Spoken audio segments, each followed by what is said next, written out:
Oh shit, folks! Here we are. I'm John with a J, I'm Phoenix Ray. and I just hit record. Ray had no idea, man.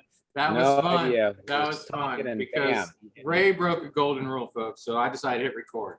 Instead of getting upset, I'm just like, no, I'm just gonna hit record. And we scrambled together. We were sitting all reclined. Here we are. Ray told me he got a new deck, I did get a new deck. but we're supposed to reveal that on the air. Well, we were talking about like, hey, what are we going to talk about on the show? And I'm like, well, I got a new deck. So You got a what? A new deck. Oh shit! We got new decks, folks. Decks. New decks. Hit the decks. Archangel powered tarot card. Did we not draw from that last episode? Did we? Or I thought we did. Remember we got the. Oh, maybe we did. We did. New deck. All right, you got a new deck. We do have a new deck. He was right anyway. We still have a new deck. White Light Oracle. It's my girl Elena Fairchild, man. That looks like a good one. Anything she does, I like. I mean, it's just it's got some nice looking. Look at this card. Like, what? Check this out. Right. Okay, when you open it, there was this. When I opened it, there was this one sole white sleeve of paper that just kind of almost floated out of the box, and I was like, what is this one piece of fine parchment for? But I'm like, maybe it was just there for this moment because it was so mystical. This sole sheet of paper. I'm like, this is classy. This piece of paper. I don't. It's like some type of like, they put tissue paper and things, and I don't know. But then I saw this, right, and I was like, hello, Daddy. Ooh. Each card, that's the top, the artwork. So it's like wolf paper. I like it. You know what? I don't think we did. Did we do this? We did. I don't know if we did. Did we? Yeah, because I got a new deck before that too. Which one was that? That was I think it was the Eastern Oracle one. Does this look familiar? Yeah. Okay. Yeah. Same deck, right? I don't know, because remember you pulled a card and I was like, hey, I don't know what that Archangel's name was. Can you send it to me? Remember you sent it to me? Yeah, maybe you're right. And our episode was about I couldn't remember if it was this deck or if it was the Eastern Oracle one. Because that uses people's names in it too, but I don't know. I don't know. Yeah, it was a good card, a good reading too. Okay. Remember, it's telling us to like take action, don't procrastinate. Right. Yeah. Okay. Well, yeah. So, folks, we did a wonderful pre-show, and it's just so personal stuff. Great. How are we gonna get over this hump? Because it's still great. We got to let go of that resistance, that fear of someone's gonna watch this and be like, "Oh my God." Do you see what I'm seeing? Yeah. Okay, folks. This is going to be a quick episode because Zoom is not only giving us 40 minutes, Zoom is now cutting into our recording time. So let's pull a card. We got 10 minutes. This is nonsense. Right. I'm going to have to upgrade. Whatever. Fine. Or a different platform. Yeah. Hey, ask a question, set an intention. Who knows? This is going to be a general thing because we only have like 8 minutes. Let me get the card out so we can start talking about it. Holy crap. Oh, they're so new. They're stuck together. Boo. Deer of Delta? Is that what it says? Deer of Delta? Yep. Deer of Delta, card 26. Okay. All right. Hell. What's that soul piece of white paper? Anyway. Don't have time for that now. Thanks, Zoom. 26. I got to read fast. This is nonsense. I don't like this at all. We'll be fine. 25. Theta, Venus. Yeah, they're all white, light, focused. The message about that divine light in all of us and embracing it and reconnecting with it and allowing it to shine, allowing it to be. And all right. Some things can only happen when we let go at the deepest inner level. Regenerative healing is one of them. Shamans of old understood that to obtain transformational awareness, one has to sever themselves from the world as one knows it, to unlearn what once we knew, to be reborn. In that rebirth, a new understanding and vitality, clarity, and purpose can emerge. The shamanic realm is the realm of the delta brainwave, state of deep sleep. Here, one is completely unconscious. There is temporary paralysis at this level, which allows for the deepest healing and renewal. Here, the gateway to the universal mind is entered, and the precious recalibrating treasures of healing are gained. Wow. In Delta, we surrender completely to a great and powerful intelligence far beyond our understanding. There's a lot here. This is ridiculous. We're running out of time. At 0 hertz to 4 hertz, delta waves are the slowest and most stabilizing of the brain waves. This is the state in which the body recovers from injury and the brain has a chance to check off its list of deferred repairs and healing and restore optimal functions.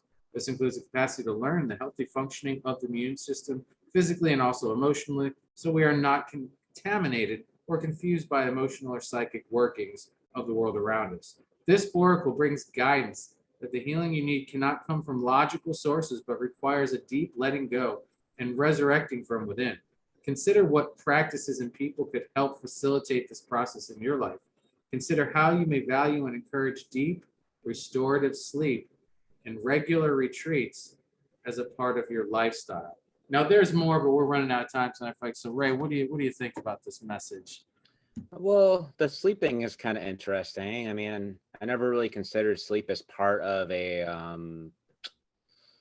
I guess, spiritual practice, and dreaming. But I mean, I guess that's what kind of like some people do, get into lucid dreaming, and some people make that into a practice, setting the intention beforehand. And I think sometimes too, having like a dream logging your dreams afterwards, and using that as a practice, because everything in your dream comes from your subconscious. Everything is projected symbolism, and going into that and seeing like, what did that mean? What did that symbol mean? And, and using that to maybe unlock your subconscious.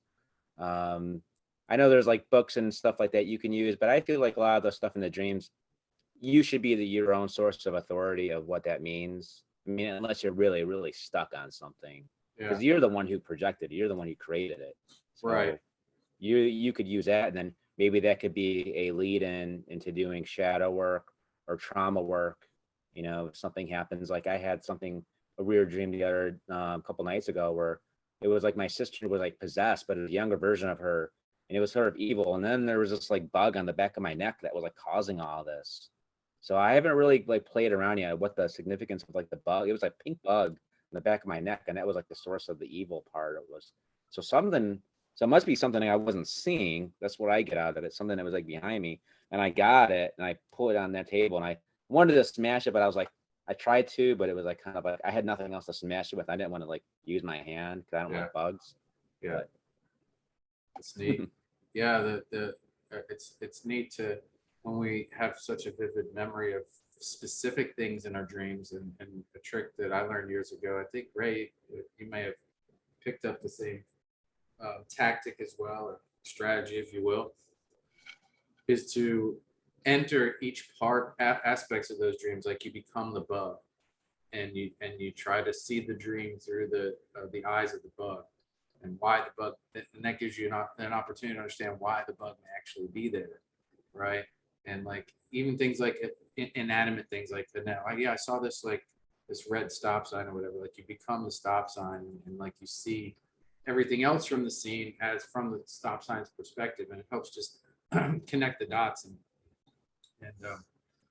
bring deeper meaning to the subconscious mystery of it all, if you will. I like take a little bit of time that we have here just to mention the thing that I learned that Salvador Dali did with lucid dreaming and his paintings is he would sit in an armchair.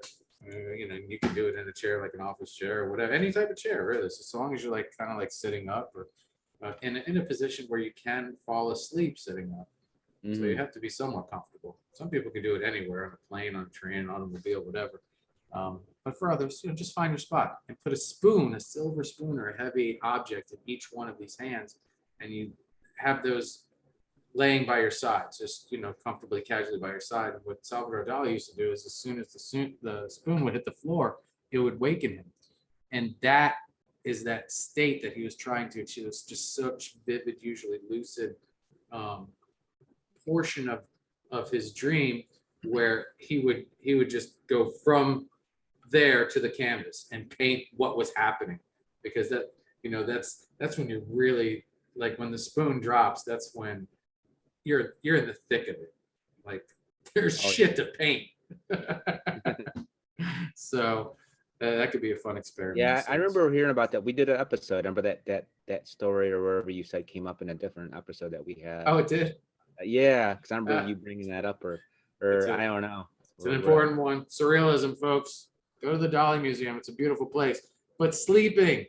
Let's talk about that for a second, because we got 2 minutes, right? It's so important to sleep. Even when you think you're like Hercules and you're above it, you're like, I only need 2 hours. No.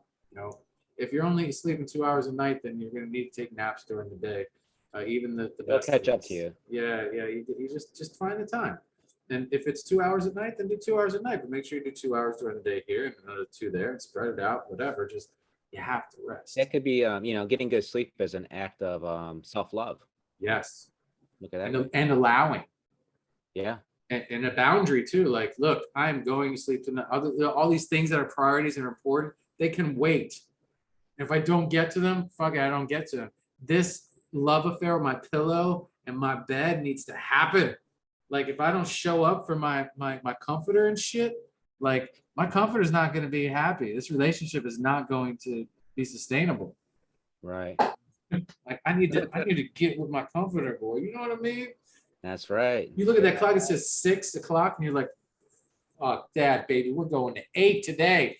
And you get in that comforter, and your comforter's like, and you're like, yeah, that's what you do. But also getting into that certain state too. I notice I've had, like, sometimes when I've been like overtired, usually that's when I get into those, like, I've had like out of body and stuff like that. And it's when I've been like almost overtired and I sleep, but I'm like still kind of like, my mind's still awake, but my body falls asleep. So that's kind of, you could have some kind of cool experiences that way too. So. Less than a minute, Ray. Can you believe this horse shit? I'm not happy about this. All right, well, we're gonna have to. Oh gosh, well, we can't be on TikTok now. Ray's got a weapon. Remember the Sword of Truth episode that got banned? Oh yeah, the Sword of Truth. That was like. Oh no, Ray's gonna slay them all with his Sword of Truth, his blade of veracity. All right, folks. Well, we're gonna talk until it shuts us off. So, I'm John with a J. I'm Phoenix Ray. And we'll be here through it all. Zoom can't stop us. Can't stop. No. Won't stop. No, and new things are coming. The Bodhi Bros are manifesting, and we're gonna have Zoom Premium in a minute here. We don't have to worry about all this stuff. But